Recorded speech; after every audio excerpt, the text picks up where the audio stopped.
ter uma relação institucional com esse país, não por ideologia. Sim. Mas tem que ter institucional com a China. Não dá para você fechar a cara para a China. Claro. Não, a China... 80% da soja que a gente exporta vai para a China. E deve ser difícil, né? Porque, imagino, a China realmente tem uns problemas no sentido que eles têm um governo ditatorial. Não é democracia, não é o que a gente está acostumado. Então, eu, como cidadão, como cara leigo, eu fico meio preocupado com a China crescendo muito, porque enquanto ela é um parceiro comercial e está aumentando o nosso mercado, eu acho ótimo. Mas a partir do momento que ela quer exportar um pouco da cultura deles no sentido de autoritarismo e de essas coisas, aí eu já não acho tão legal, entendeu? E isso me preocupa um pouco. Será que eles estão nessa vibe? Cara, eu não confio em ninguém com poder absoluto.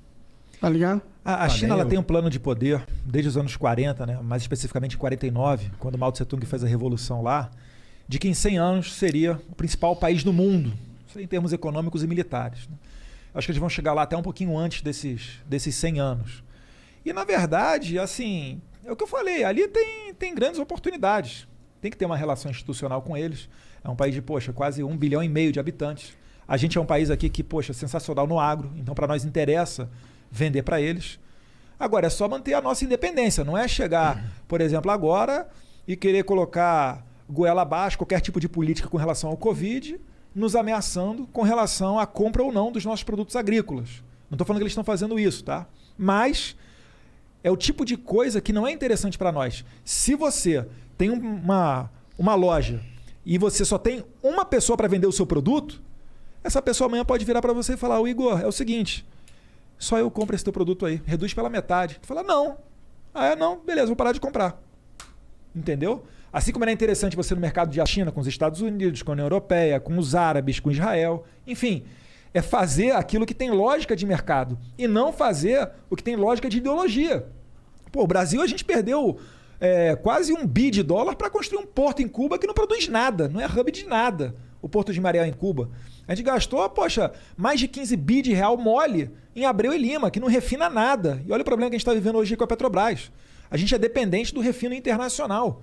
É por isso que tem essa questão toda. Uhum. Não se pode abaixar, a Petrobras não pode abaixar tanto o preço a ponto que fique desinteressante do investidor internacional mandar para cá o produto dele, porque senão ocorreria desabastecimento, mas também não pode elevar tanto a ponto de acabar com a nossa economia. Então são questões sensíveis que estão jogadas todos os dias. E tá rolando uma treta nesse sentido agora, nesse exato momento, né? Sim. Bolsonaro deu a declaração dele, 100 bilhões de dólares. Dólares ou reais? Reais, né? Não sei. Bom, 100 bilhões de algum dinheiro aí muito... De Bitcoin. Nossa, se fosse de Bitcoin. De Flowcoin. Flowcoin. Então, foi... Botar o Banco Central na cola de vocês, hein? Flowcoin aí, ó. Não, mas não é moeda de verdade, é só um crédito. Sai fora, Banco Central. Mas ele meio que, ok, eu entendo que isso é um problema, eu entendo que os caminhoneiros iam fazer greve se você não fizesse alguma coisa para diminuir o preço do diesel. Eu entendo essa porra.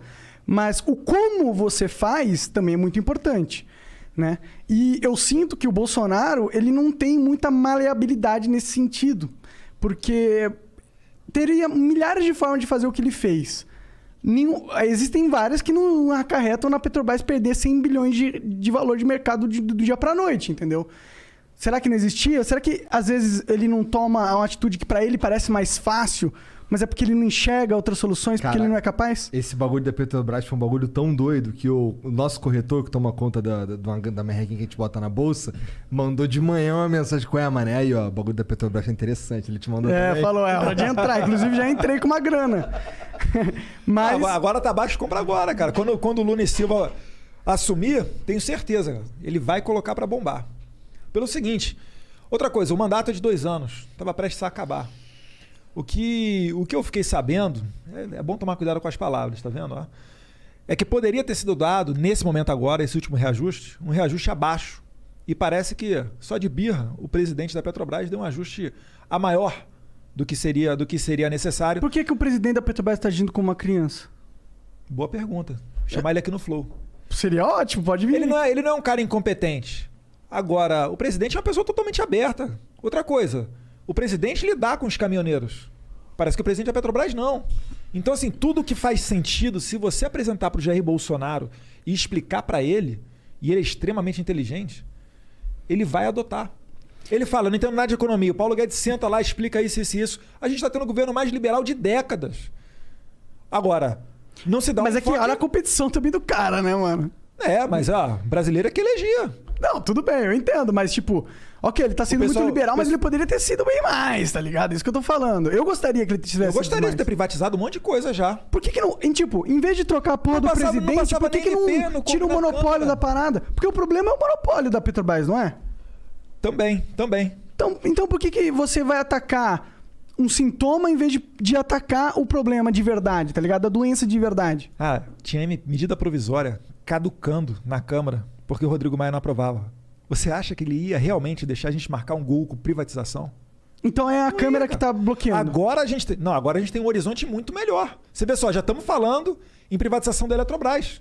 Poxa, isso aí, tempo do Rodrigo Maia, esquece. Não tinha como. Por que o Rodrigo Maia fica de birra com vocês? Por que ele é um inimigo político de vocês? Tão forte, ferrenho? Porque talvez o que ele queria, a gente não deu para ele. Ele estava acostumado com outro tipo de negociação e a gente não estava permitindo. Será que é só isso? Pergunta para ele. Porque tá rolando umas negociações no governo Bolsonaro, né? Sim, algum diálogo tem que ter.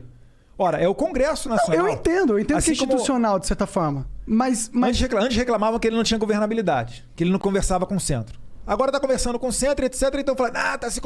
Calma aí, cara. 2 anos e meio quase, sem nenhum escândalo de corrupção. Em 2015, no último ano de Dilma... Nenhum grande escândalo de corrupção. As estatais me apontam... Não, tem umas paradas que cheiram muito mal aí. Qual condenação que teve? Não, condenação não, mas é o brasileiro, tipo, pra bom entendedor, às vezes meio palavra basta, né? Eu tô aguardando aqui alguém do governo ser preso, etc. O Lula acontecer. Tá solto, tá ligado? Pode acontecer, cara. É que eu tenho que medir as palavras aqui que você tocou no STF e eu quero sair daqui livre.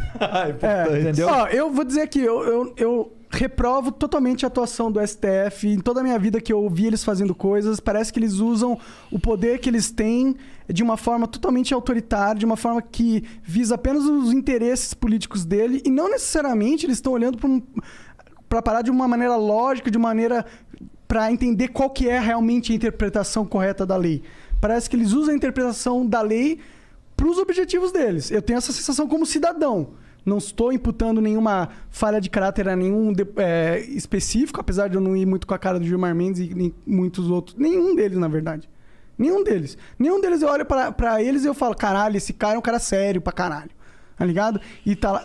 Tem um cara, você fez um olhar, quem que é o STF sério aí? Não, tô pensando, tô fazendo assim, calma. Bota essa ajusta na próxima pergunta. Não, que eu achei que você tinha pensado em alguém mesmo. Só, é que o STF é um universo livre, muito... hein, cara? O STF é um universo muito reduzido, são apenas 11.